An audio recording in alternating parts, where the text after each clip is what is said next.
अपना घर संभालो। क्या भाभी, सुबह से तो आप अपने ही कामों में लगी हुई हो और अब मोबाइल लेकर बैठ गई। आपको तो मम्मी का बिल्कुल भी ख्याल नहीं है। जब उनका ही ख्याल नहीं है तो मेरा तो बहुत दूर की बात है।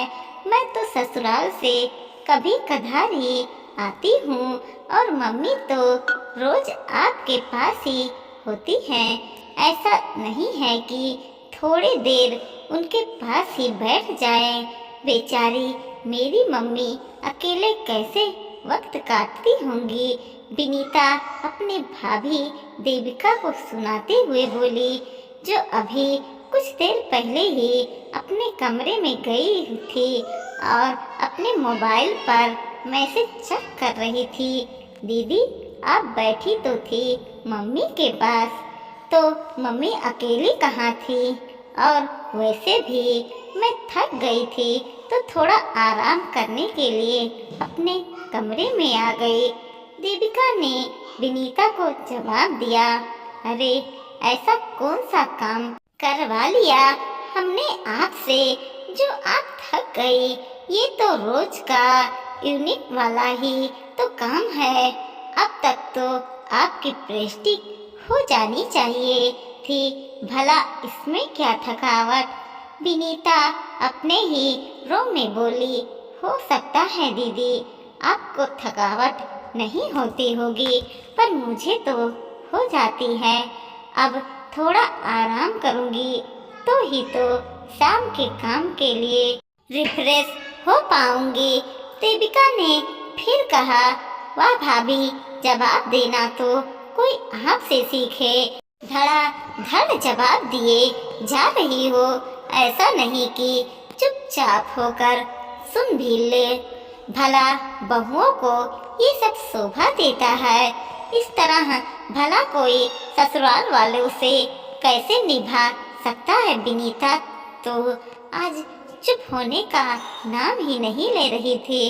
विनीता, क्यों बोलती जा रही हो? वो आराम करना चाहती है तो करने दो ना उसे। तुम तो मेरे पास आकर बैठो।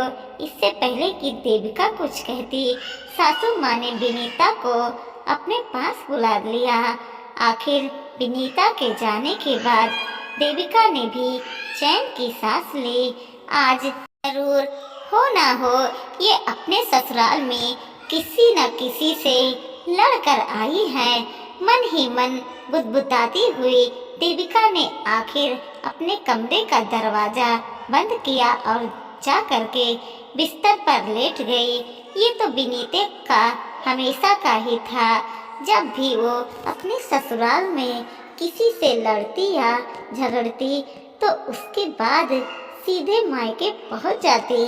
फिर वहां आकर अपने भाभी देविका को 10 बातें सुनाती, पर देविका ज्यादा कुछ नहीं कहती क्योंकि सासू माँ हर बार बीच बचाव कर लेती थी। किसी न किसी बहाने वो विनीता को वहाँ से डांट ही देती, और अगर विनीता नहीं डांटती तो देविका को वो कोई ना कोई काम बताकर उससे या तो उसके कमरे में पहुंचा देती या फिर बेटे तान्या के साथ बाजार के लिए किसी काम के लिए रवाना कर देती। आखिर वो अपने घर में कोई फसाद नहीं चाहती थी। विनीता को भी कई बार समझ चुकी थी कि अपने घर के लड़ाई झगड़े वो इस घर में ला कर ना आए, लेकिन वो थी कि समझने का नाम ही नहीं लेती थी। अगर सासू माँ थोड़ी तेज आवाज में कह देती तो वो रोना धोना मचा लेती। लोग अपनी बेटियों का साथ देते हैं, लेकिन आप तो मेरी दुश्मन बनी बैठी हो। मेरे ससुराल वाले भी मेरे नहीं हैं, अब आप भी मेरे नहीं रहे। आखिर मैं जाऊं तो जाऊं कहाँ? उसका रोना धोना सुनकर सासू माँ भी आखिर चुप हो जाती। ससुराल में तो वो खुद लड़ झगड़ करके आ जाती थी और वहाँ आकर के देविका को एक आदर्श बहू बनने के पाठ पढ़ाया करती थी। पहले तो देविका फिर भी सुन लेती थी, लेकिन आजकल उसे भी चिढ़ होने लगी थी, इसलिए वह अब भी पलट कर जवाब देने लगी थी। आजकल विनीता के ससुराल में नया मुद्दा चल रहा था। अगले हफ्ते उसकी नंद के यहाँ उसके बच्चे का पहले जन्मदिन का प्रोग्राम होने वाला है और उसके लिए सासू माँ और उसके पति के ने सोने की चैन तोहफे के तौर पर ऐड किया है। बस यही बात विनीता को पसंद नहीं आई, इसलिए वो अपने सास और पति से लड़ पड़ी और लड़ झगड़ कर मायके आकर बैठ गई। तब भी उसने यही कहा आकर काफी हंगामा किया था और देविका को खूब परेशान किया था। 2 दिन पहले ही जैसे तैसे समझा बुझाकर उसने ससुराल भेजा था। आज उसकी सास और पति सोने की चैन खरीदने जाने वाले थे, तो उसने भी जिद कर लिया कि उसके बेटे के लिए भी सोने का चैन आना चाहिए। उसकी ये जिद सुन करके उसके पति ने कहा, विनीता क्यों जिद कर रही हो? अभी तो हम एक ही सोने की चैन खरीद सकते हैं। अपने बेटे को तो मैं उसके जन्मदिन पर सोने की चैन दिलवा दूंगा। नहीं, मुझे तो अभी सोने की चैन चाहिए। नंद के बेटे के लिए सोने की चैन लाने के लिए पैसे हैं आपके पास, खुद के बेटे के लिए नहीं। पूरा घर नंद को लुटा दो, अपने बीवी बच्चों पर बिल्कुल ध्यान मत दो। कैसी बातें कर रही हो तुम? मैं अपनी बहन को सिर्फ मौके पर ही तो कुछ न कुछ देता हूँ, हमेशा तो उसे नहीं लाकर देता। तुम्हारे मायके वाले तो तुम्हें देते हैं, फिर मैं क्यों न दूँ अपनी बहन को? मेरे मायके वाले को बीच में लाने की जरूरत नहीं है। तुम्हारी बहन ने तो मेरे बेटे के जन्मदिन पर कोई ढंग का तोहफा लाकर नहीं दिया था। क्या लेकर आई थी वो? 5 ड्रेस और चांदी के कड़े और पायल और वो कुछ खिलौने। इसमें तो कभी कुछ ढंग का नहीं दिया मेरे बेटे को। इसलिए तुम भी अपनी बहन के बेटे को सोने की चैन नहीं दोगे? देना है तो कोई छोटा मोटा गिफ्ट ला कर दे दो। कैसी बातें कर रही हो तुम? मेरी बहन की स्थिति इतनी अच्छी नहीं कि वो तुम्हें सोने के गहने ला कर दे, पर मेरी स्थिति की मैं उसके बेटे को सोने की चैन गिफ्ट कर सकता हूँ और मैं ये दूंगा ही। बस इसी बात से वो आपस में लड़ झगड़ कर मायके आ गई और अब यहाँ तमाशा कर रही है। खैर देविका अपने कमरे में सो गई तो थोड़ी देर शांति हो गई। कुछ देर बाद देविका का भाई उससे मिलने आया तो देविका उठी और उससे मिलने के लिए बाहर हॉल में आ गई। कुछ देर रुककर उसे चाय नाश्ता सर्व किया और उसके पास बैठकर उससे बातचीत की। थोड़ी देर रुककर भाई वहाँ से रवाना हो गया।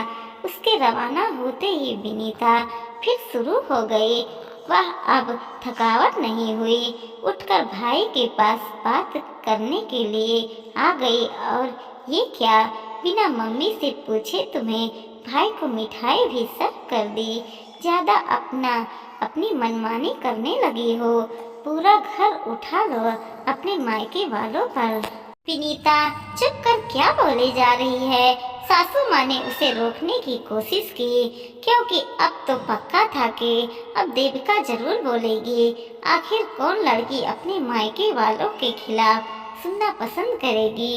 इसलिए सासू माँ ने उसे चुप करवाने की पूरी कोशिश की, पर वो थी कि वह सुनने का नाम ही नहीं ले रही थी। वह अपने फकीरी मायके वालों को मिठाई खिला रही हो या और यहाँ ससुराल वाले बैठे तुम्हारा इंतजार करते रहे कब बहू रानी निकल कर बाहर उससे बात करने आएंगी।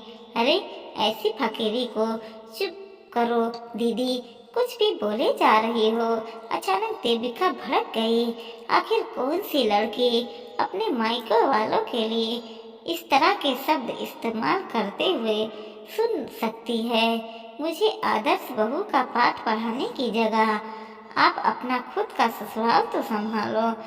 खुद के अलावा कोई आसपास में दिखता भी नहीं। आप खुद के पास इतना कुछ है, लेकिन खुद की गरीबी नंद नहीं दिखाई दे रही है आपको, और मुझसे उम्मीद कर रही हो कि मैं आपका सम्मान करूं।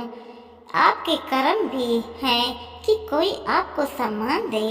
आइंदा मेरे मायके वालों के लिए कुछ भी नहीं कहना तो देख लेना, मैं बर्दाश्त नहीं करूंगी, कहकर देविका गुस्से में अपने कमरे में चली गई। उसकी बात सुन करके विनीता को जैसे कोई सदमा लगा हो। तभी सासू माँ ने भी कहा, विनीता संभाल जरा, अगर तुझे तेरा मायका जिंदा रखना है ना तो कम से कम अपने घर के आगे यहाँ मत लेकर आया कर। वहाँ आकर उसे समझाने से अच्छा है कि खुद पहले अपना घर संभाल। सलाह भी उस इंसान को दी जाती है जो खुद उस बात पर अमल करता हो। खुद के ससुराल में तो निभा नहीं पा रही और यहाँ आकर के उसे आदर्श बहू का पाठ पढ़ा रही है। भगवान के लिए मेरे घर को बख्श दे। आखिर अपनी माँ को लंबे हाथ जोड़ते देखकर विनीता चुप हो गई। इतनी जोर से तो कभी सासू माँ ने और पति ने भी नहीं डांटा। इतना तो समझ में आ गया कि यहाँ पर भी अपना दाल गलने वाला नहीं। इसलिए कुछ देर बाद ही अपने ससुराल खुद रवाना हो गई।